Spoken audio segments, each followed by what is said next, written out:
Welcome into Taylor's Take Week 2 edition. I'm Kevin Piel, joined with the skipper, Ben Taylor. Hi, Kevin. Good? You doing good I'm today? doing good, yeah. Doing good. A little tired, but doing good. Very good. And so, I see a full week of baseball action now past us with the Miners coming out. They had their first 2 losses, but recovered very well with the 4-game sweep on the road against the Glacier Pilots. Talk about how good that was to go into Mulcahy after those 2 rough losses mid last week and defeat them on their home turf. Yeah, it started really with the walk-off win against Kenai for us. Sometimes you don't know how your team's going to bounce back after losing 1 game, let alone 2. And to get a walk-off win, they got excited. Okay, we're back at it. Let's get it going. And they were excited to go on the road and play in Anchorage and test themselves against the Pilots. So it was a lot of fun this week. And so now you're 5-0 at Mulcahy. It almost seems like a home away from home for you. Oh, I've coached a lot of games in that ballpark, and that's a tough place to play, so I wouldn't go that far yet. But we've definitely had some success there, and playing well on the road is something that a good team that wants to be a great team does, and so we're definitely treading in the right direction. Of course, and everyone wants to know about that pitching staff, which has been downright nasty in terms of the strikeouts. Had 88 after Saturday night's game, which was double the second and third place teams combined in that category. You add 11 more to that yesterday to get to the 99 mark. Just talk about what your pitching staff does that enables them to get so many batters out of position. Well, it's a pretty simple recipe for success. They throw a ton of strikes. These guys throw a ton of strikes. As many guys as we've punched out, we haven't walked very many. And we throw our breaking ball for a strike. And there's some goals and some things that these guys, we ask them to do and compete to do every day on the mound. Some team things. And they've embraced them, and it's become a badge of pride for these guys, a mark of pride for making these goals as individuals and as a pitching staff. So I'm really proud of how they've embraced these things and going forward how they're going to pitch for us. And so you go back and you'll play the Pilots tonight before a 2-day off day, and one of those days is going to be a great trip for the team, the Matanuska Glacier trip, and this has got to be a great experience for you. Just talk about what kind of bonding experience that is for all. Yeah, the Glacier trip is really fun. It's something that these guys have never seen before and may never see again. And it kind of looks like Superman's Fortress of Solitude.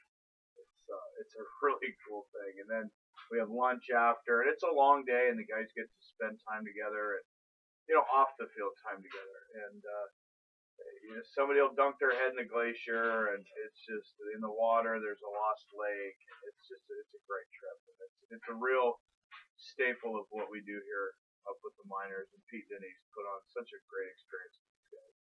And that's going to be one of the first experiences, most likely, for 2 TCU products, Zach Plunkett and Connor Wanhanen, who are coming in the next couple days.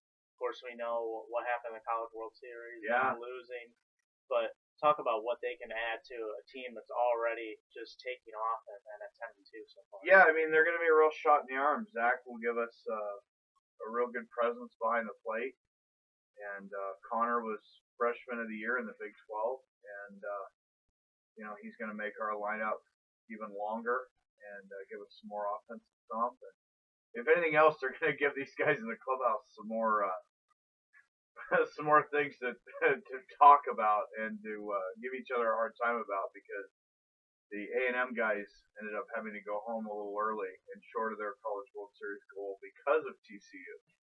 So, yeah, it's going to be kind of interesting. And the guys seem to be excited that they have new teammates coming, and we'll see how it goes from there. But, yeah, we're excited about it. I'm not excited about having to pick them up at 1:30 in the morning, but such is life. So, looking back at last night, a 5-3 win for the Miners over the Pilots on the road. It was a game in which you guys got out to an early 3-0 lead. They were ultimately able to come back, tie the game, but just talk about your offense coming out right away in the ninth, attacking it, finding a way to get that 2-run lead, and then holding on to it. Yeah, I think the offense is kind of feeding off the pitching staff. I think it's kind of like, hey, we go out and get 4 or 5 runs, or we go out and score early, and we turn the ball over to these guys with a lead, they're going to hold it. And that's a lot of fun to watch. You know, the offense, it makes the guys really compete in their first 2 or 3 at bats. Where sometimes you're up there, you know, just trying to feel your way through the game. But yeah, they're playing good team baseball. If you look, I don't know how many. I think we scored 3 of our 5 runs yesterday with get on, steal second, or advance to second, hit a ground ball to the right side, either a base hit or a ground ball to the next infielder scores the guy. I mean, we kind of played on, over, and in baseball, and I love that because fundamental situational hitting is the mark of a good offense. So, you know, we catch the ball really well. We don't kick it around, throw it around. It's a fun team to be around right now. It was a good week. So, and looking at the last question here, we saw a couple of our nicknames come out from the Penguin and the Riddler. Yes, from the Batman TV series, showing that you do like that series. Yeah, Batman is the greatest. He is. He's the best superhero of them all. He has no superpowers. He just uses his